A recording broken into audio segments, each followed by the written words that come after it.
I'm Rigaroga, and you're you, and this is the Tremor Train. We're gonna go ahead and start, and just dive right in. This is my spooky Halloween season thing. Anyhow,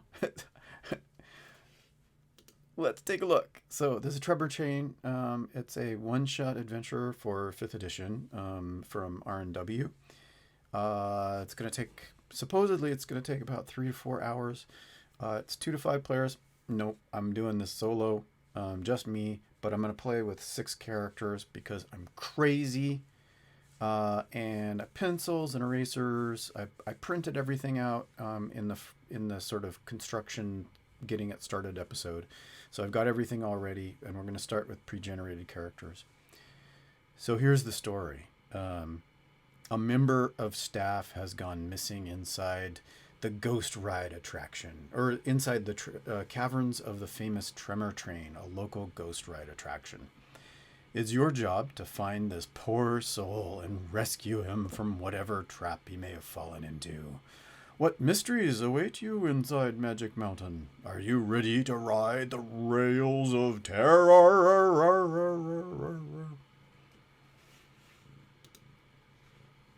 So, the Adventurer's Quest. In this adventure, players are members of an adventurer's guild.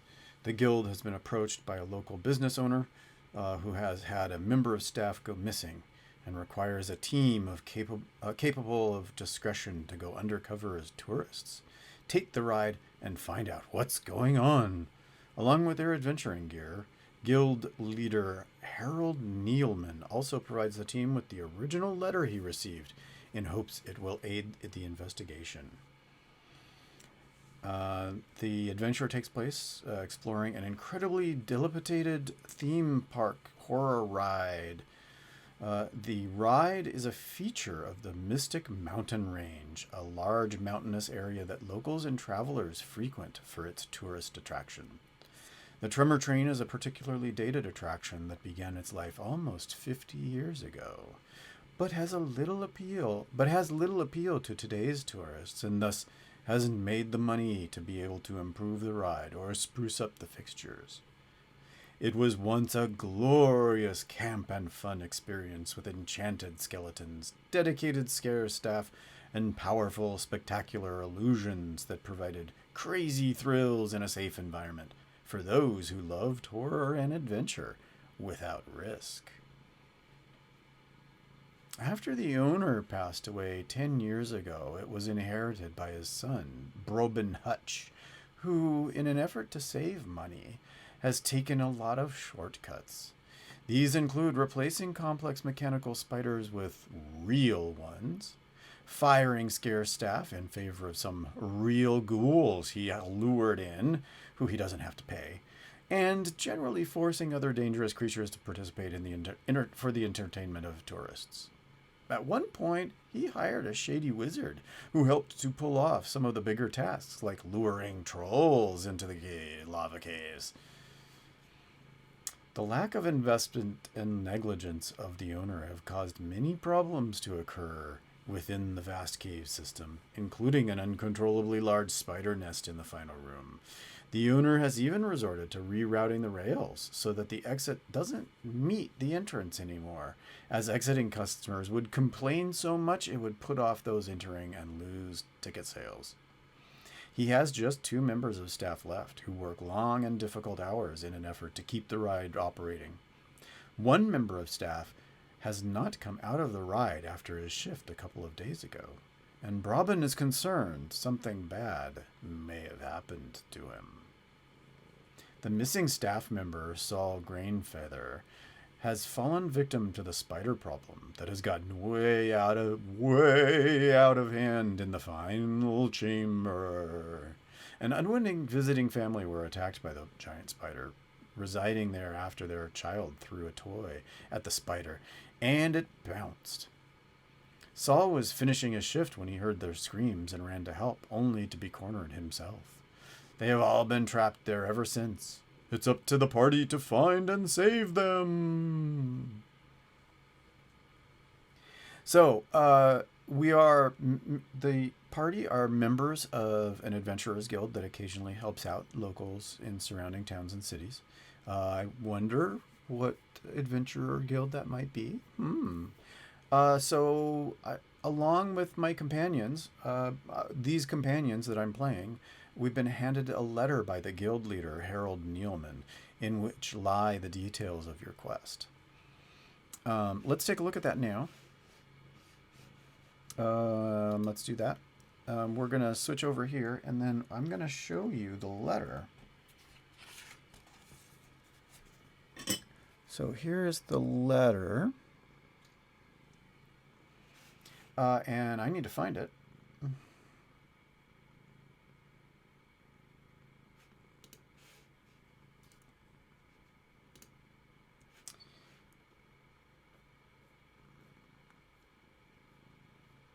Oh my God. Wow. Sir H. Neilman, Guild Leader, I am writing to you as a matter of urgency that requires the utmost discretion. A member of my staff has gone missing within the venue that I operate, and I need assistance in finding, possibly rescuing him. I am frail and do not have the wherewithal to adventure into the cave system contained within our venue myself. And so I am requesting you send your finest, most discreet adventurers to aid in this task as quickly as you can. So as to not cause any alarm among the patrons here, I would ask that your party act as if they are also customers when they arrive, in keeping with the spirit of having a fun day out. I will be operating the ticket booth and will provide them free admission if they use the password golden ticket when they speak to me. Please keep this request of mine on an absolute need-to-know basis. I cannot have anything ruin the prestige of the business I care so dearly for. Sincerely, with many thanks, Robin Hutch, TREMOR TRAIN owner. All right.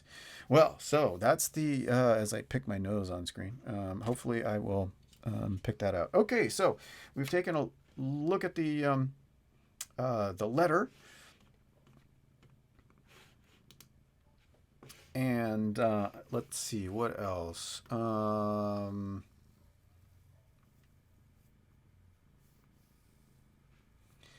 So the party sort of meets up. So I've got 6 characters, and we're members of the guild. We're having a conversation with Neilman, and we're hearing all of these things about what's going on. And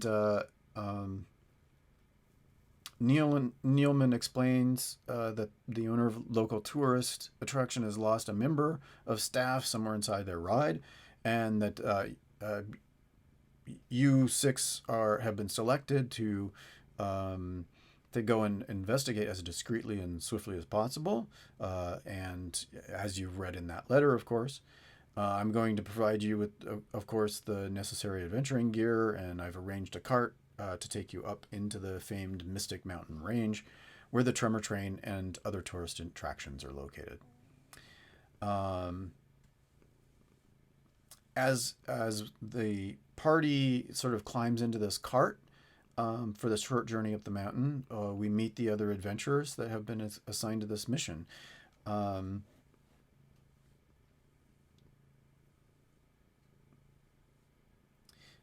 So what I want to do is I want to really quickly introduce, we've got a bard, a pre-generated bard, second level. Now, canonically, this is a tiefling bard, but I have, for the purposes of this, I have changed this into, this tiefling bard is now muzzle.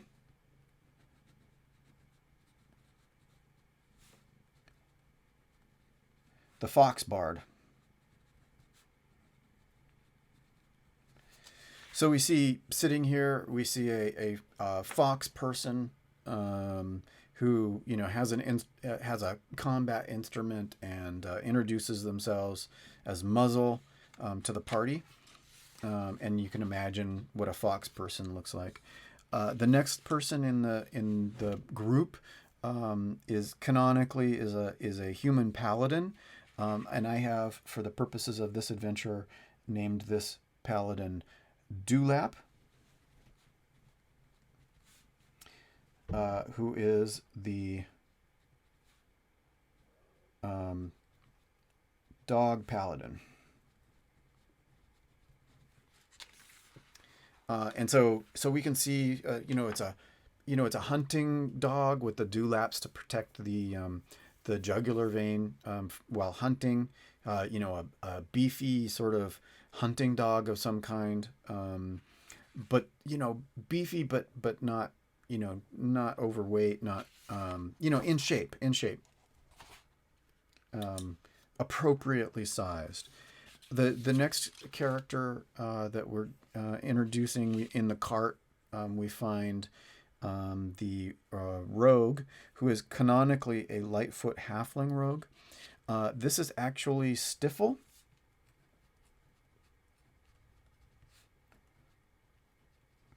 The cat rogue. So this is not a tabaxi. This is a cat person named Stifle, who is a rogue. And, obviously we'll see them, licking, cleaning themselves as they do, testing out their claws, maybe sort of imagining, as a sports person would imagine their next run at the parallel bars or the uneven bars or whatever,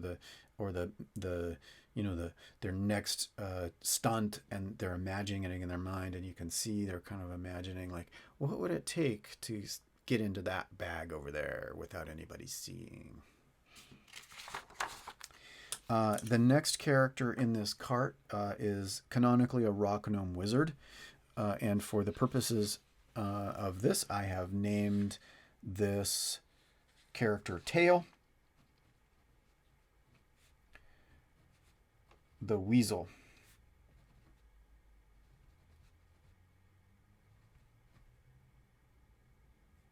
Helps if I spell it right.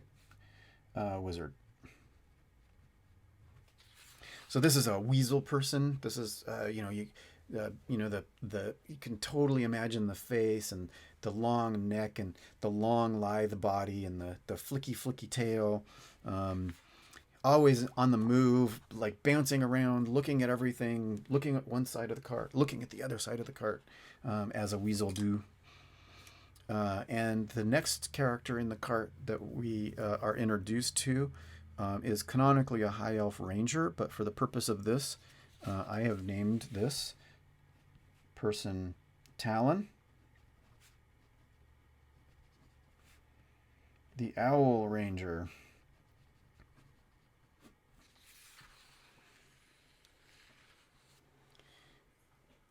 And so this is an owl person, and as they're talking to the party, they're looking around in all the different directions, and flexing their talons, and then we're introduced to the final character, the sixth member of the party, who is canonically a hill dwarf fighter, but for the purposes of this, this is Neck.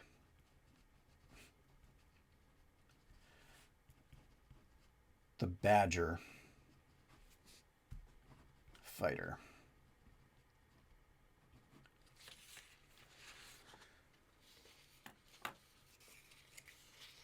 So you can imagine, a badger person, super stocky, kind of short but wide and big, and with a neck that goes straight to the shoulders,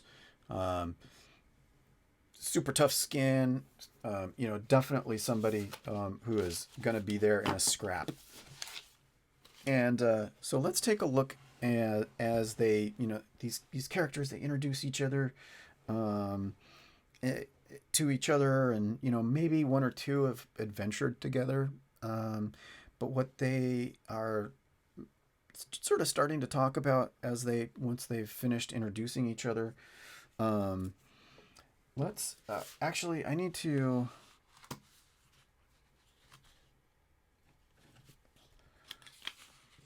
One, two, three, 4, 5, 6. Okay, and so I have 6 minis here for the party. And I'm going to really quickly just put on a number to each one because the colors are a little close to each other as far as trying to differentiate. So here's 1. Here's 2. Here's 3. Here's 4. Here's 5. And here's 6.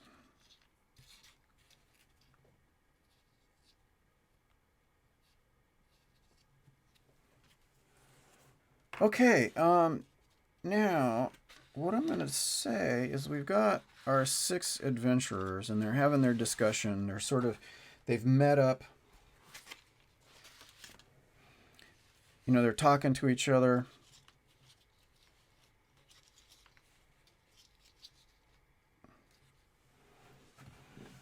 So we're going to roll intelligence history checks to see if what information these characters know. So let's take a look. +1.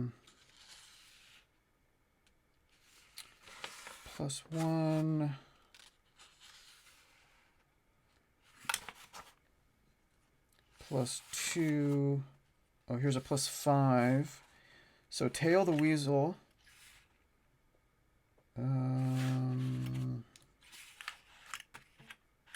So that's the best we've got.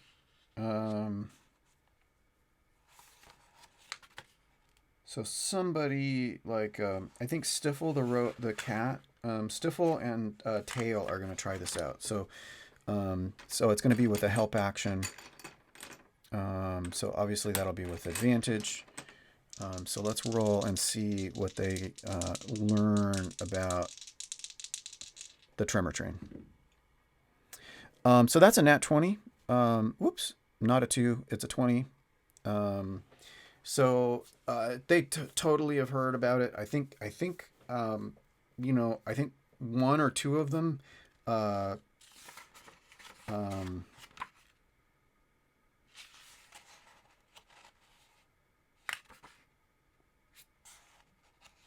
yeah, Tail and Stiffle, I think they've ridden it. I mean, they were actually, as kids, they experienced this ride.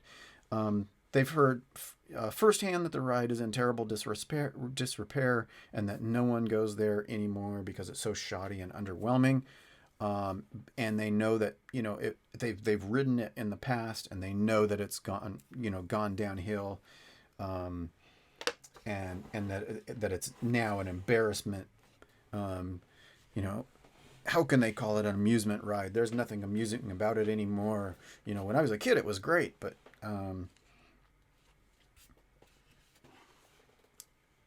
yeah. So they know all about it. Let's see.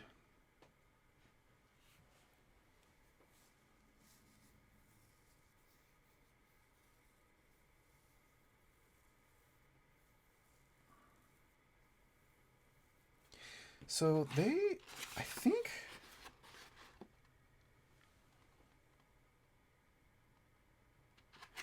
Yeah, so the players arrive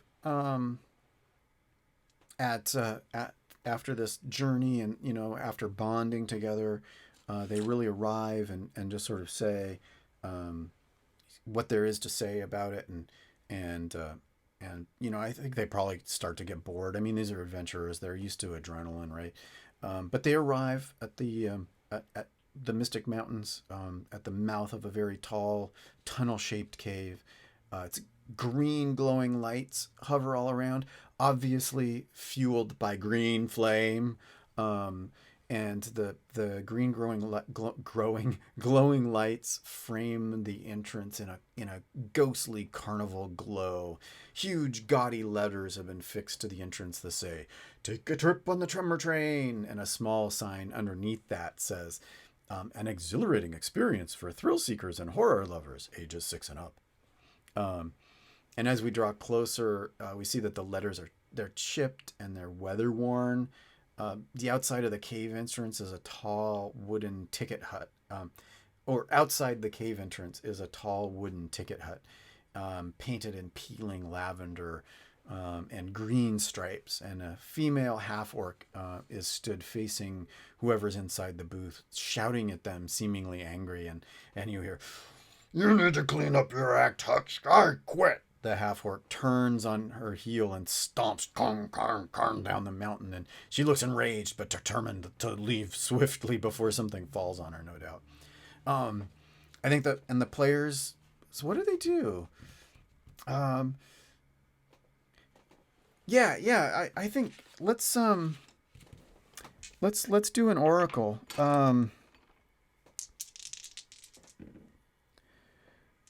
So that's actually a tie. So I was going to ask what they do. So a tie would be something about the question. So I should have formulated the question. The question is, does the party stop the half orc? And I think there's something about I think the half orc is so mad that and is storming right through the middle of the party, and the party, of course, being adventurers. Although they're disguised as tourists, maybe one of them has a little camera and, there's a straw hat or something. And I think the half-orc stomps through thinking that they're just going to part, but they don't. They don't move. And the half-orc, I think, is a little bit stunned at, I'm huge. Why are these, there's this fox, this owl, this cat, this badger, this dog, this weasel, these people are like, what the hell is going on? And so I think that they paused and said, "What? Get out of my way!" And I think the party is like, "Well, no, hold on. What's going on? You seem really angry. You quit? Were you? What caused you to? What's going on? Explain yourself." That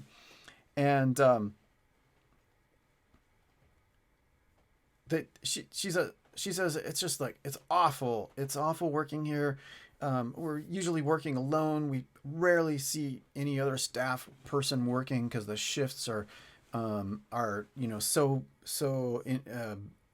so weakly staffed, and caverns are so big, and workers are stretched beyond, the work has been intensified.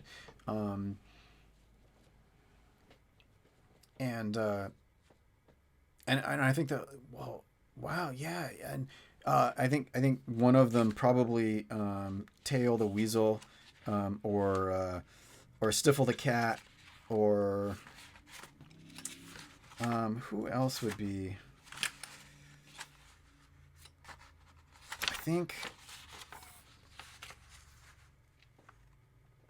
I think we're gonna let's do an investigation check. Investigation 2. So Stiffle and Tail are both gonna. Stiffle and Tail. The cat and the weasel are like totally on it. They're totally sleuthing it. And so they're gonna do an investigation check, and they're trying to question, trying to seem. Well, let's do an investigation check, and then we'll do a deception check with those two characters. So here's our investigation check. So that's a 17 plus 5 is huge. That's over 20. Let's go ahead and do a deception check with those two characters. Plus 4 and plus 2, so we can do it with help action. That's a 9, but with a +5. I think the half work is slightly suspicious, um, but doesn't quite like these are. My, you are really inquisitive for some tourists, but starts to sort of tell the party kind of in Stifle and Tail kind of try to get around the question of missing employees. And well, I don't know nothing about that, but by God, you gotta be real careful. You gotta watch out for spiders. There are spiders in there; they'll get you. Um, and that's pretty much the majority of the information I think that this half orc has to say, and you, you should probably turn around and go back home. Don't even bother. And then storms off around the party. So the party then makes it to starts to advance towards the ticket booth, and the area outside the tunnel is really pretty sparse and with faded and dipped areas of the ground suggesting food or merchandise huts. Once used to be all stood up around here, but now it's empty. There's some jagged rock clusters close to the rock wall, and there's a ticket booth that stands next to the entrance, and inside the ticket booth is Brobin Hutch sitting inside the booth.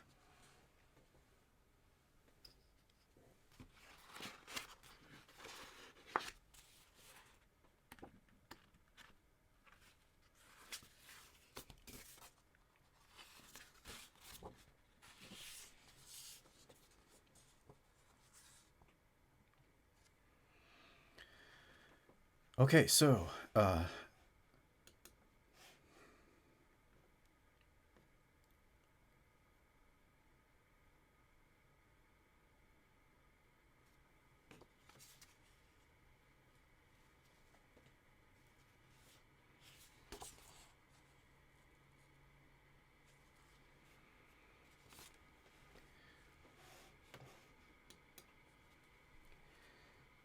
So the party arrives at the ticket booth, and there's Brobin Hutch. The ticket booth is located to the left of the large cave entrance, and is really it's the only structure left here. It's the only structure in sight, and the area is completely deserted now that the half orc has left. And as the party approaches the ticket booth, we can see that the paint is peeling, and there are remnants of posters that are faded and tattered and advertising special prices and discounts, and inside the ticket booth is a handsome elderly gentleman, who we assume obviously to be Brobin Hutch, peering timidly out of his ticket hut towards the party. Um, and I mean, he's got to look at this motley crew of animal people and is like, what the? He's a little bit concerned what's going on, but quickly changes his expression, like, to and a friendly, excited smile, and beckons us over jovially, rattles off the blurb, the spiel, barking it out. He's said it 1,000 times before. Ah, some sensational spook seekers, here to ride the riveting rails of the terrifying, trepidatious Tremor Train. He starts counting off tickets on a paper roll, off tear off stubs, and that'll be 5 gold pieces piece, and thank you. Uh, this is like an insane amount of money for the ride. Um, so I think the first thing we want to do is let's just introduce Brobin here really quickly. So this is Brobin.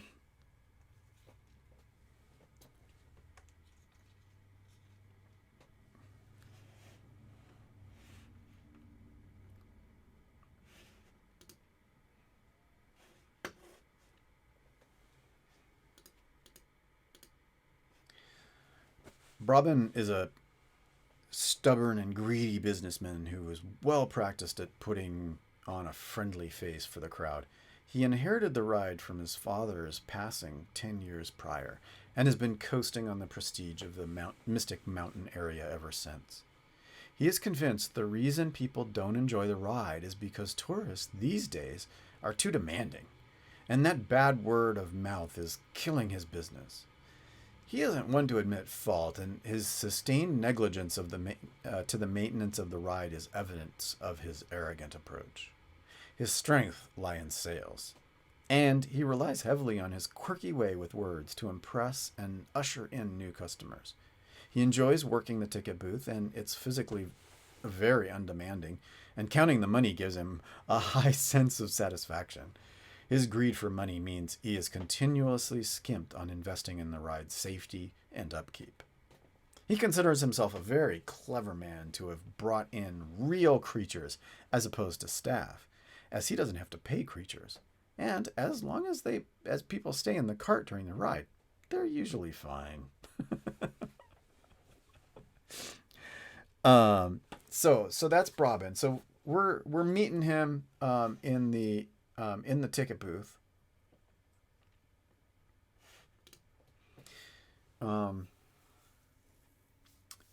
I think that the party I guess obviously Stifle and Tail are sort of leading the group now. And so they approach the ticket booth and go, "Golden ticket." And Robin's face like gets frightened, like surprised, like I don't think he really thought he'd get help. Even though he's arrogant and thinks like everything revolves around him, he's,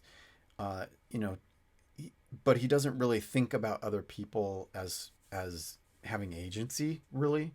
And so he's really surprised, like he almost forgot that he asked for help. Like he's blanked it from his mind because he can't manage to accept that he really actually asked for help. He kind of thought of it as being like advertising, like he was, I don't know what he thought. Maybe mentioning the ride to the adventuring guild would cause some adventurers to come out and want to ride the ride, but not to actually do the thing that he was requesting, I guess, maybe something like that. Anyhow, so he's like, she just drops the welcoming act, and I let's get you in here.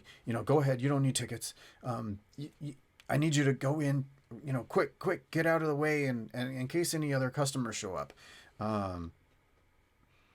And maybe we'll, he'll provide a little map. So we'll know sort of crudely what the adventure will look like. This is maybe like it's a maintenance map that's being provided. So this is the maintenance map that's provided. Here's the ticket booth in the start, and he doesn't even really explain it. He just says like, "Yep, that's the way. Entrance here, exit there. Go figure it out." And I think they ask some questions, and he's like really just, "No, I don't have time. I have to take care of the ticket booth in case some customers come, and so you go, you do your job, I'll do mine."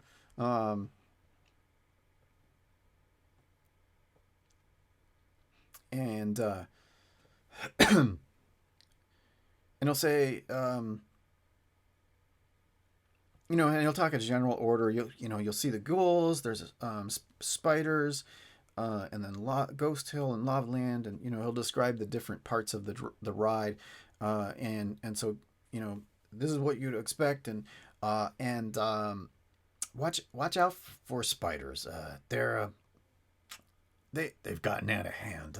Sorry, and then backing off in case there was anyone in earshot, and he like puts back on that mask of being chipper and upbeat, and good luck on the spookiest, scariest sojourn of the Mystic Mountain region.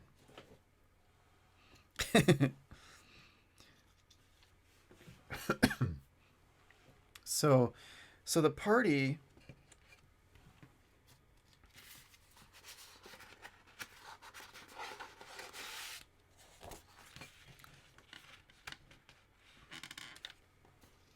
So the party is sort of ushered on here, um, towards the entrance, and we see a curved bit of train track in the immediate cave mouth entrance, and very basic in construction and slightly rusted in places. And there are two doors, on one on each end of the rail, and the one on the left, has a grinning um, a grinning skull painted on in faded mint and purple.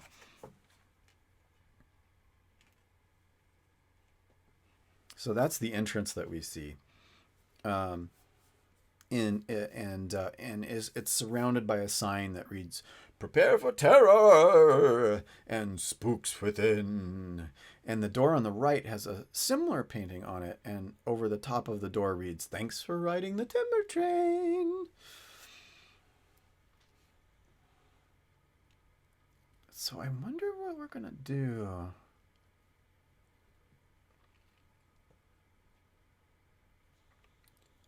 I think we're gonna look. I think while we're standing here, so okay, you guys watch, and two of us we're gonna go and look at each of the, just part the doors a little bit. Over here, we see. Oh God, sorry. So we're splitting up the group. These guys are watching to make sure Bobbin doesn't come. These two are going to take a look, just look through the door, and these two are going to look through that door. Listen first, and then go from there. So let's go ahead and do a perception check on the one. That's a 19, and a perception check on this other side. That's a 17. So they definitely can sort of hear that there are some mechanisms, circus mechanism-y things. These guys look through. Behind this door, on the right, there's an unused room where the train tracks sort of go into a tunnel that's been blocked up by stones, and it's pretty obvious, I think, with the rolls that we got, that this used to be the exit of the, and the sign too, that this was the exit point for the ride, but it's been blocked off for it must be years that it's been blocked off to so looking at the sort of crude map that they were given, they see the other exit. So at some point the train was redirected. um,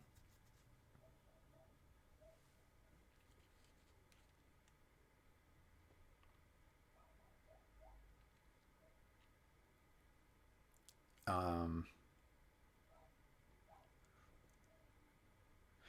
yeah, I think actually, he's been suspicious, and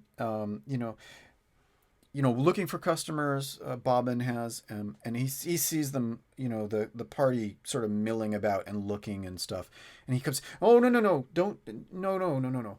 Um, don't worry about that. Uh, you know, you're here to ride the ride, so it's the other entrance. Let me help guide you to the right spot so you can enjoy the Tremor train. And quietly he says, that I redirected the rails. It's more convenient for customers that this way, and it takes them further down the mountain, closer to town, and it's a great way to redo this. Um, and let's do another perception roll. That's 12 plus. I mean, that's pretty close to 20. So either way, it's better than human. I think they definitely get the sense. The party gets the sense that um, he has an ulterior motive for why he did that. Um, and should we try and intimidate? I think let's try and intimidate. So I think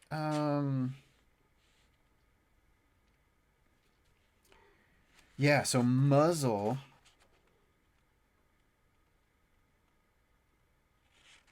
I think muzzle and dewlap are going to step up, and they're going to say, "Come on, that's clearly not the reason why. What's going on? Why is that sealed up?"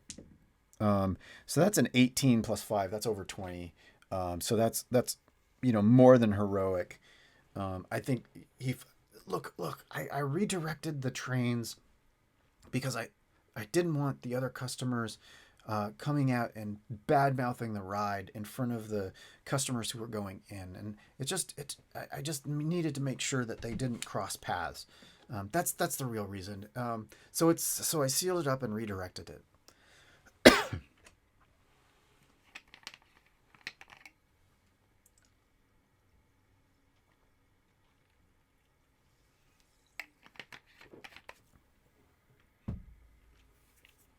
And right around this point, what happens is that Bobbin gets everybody sort of waiting in the proper spot just in time for sort of a teleport thwomp, bloop, a bamf, as the train, the ride train sort of teleports into the starting spot.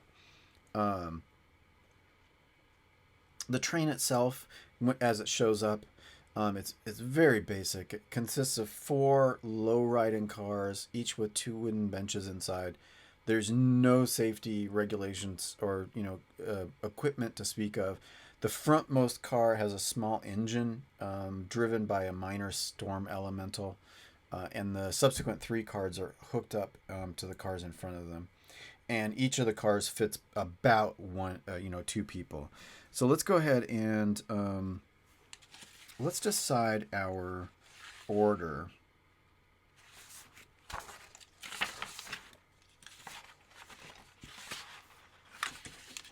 I think, paladin and fighter first. So 1 and 5. Let's get 1 and 5 in the first one.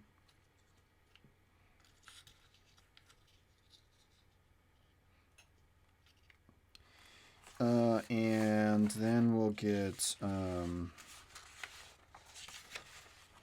think,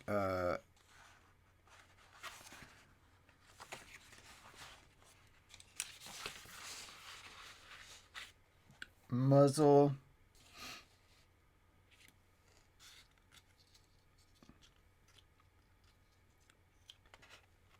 Muzzle the bard and tail the weasel. Oh, the fox and the weasel in the same thing? Oh god, no way. No, so we'll do it that way. So Stifle and the fox will get together.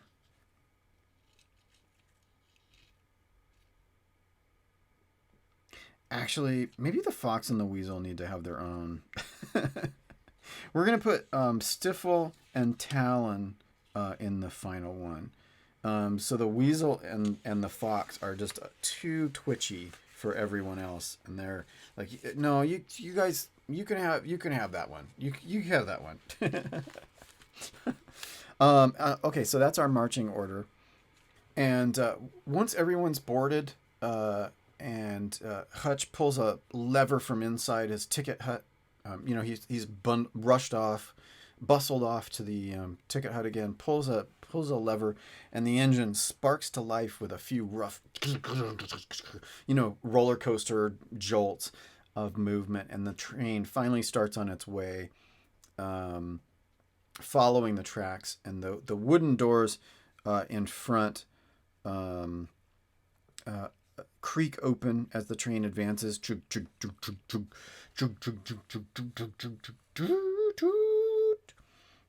And into the darkness beyond.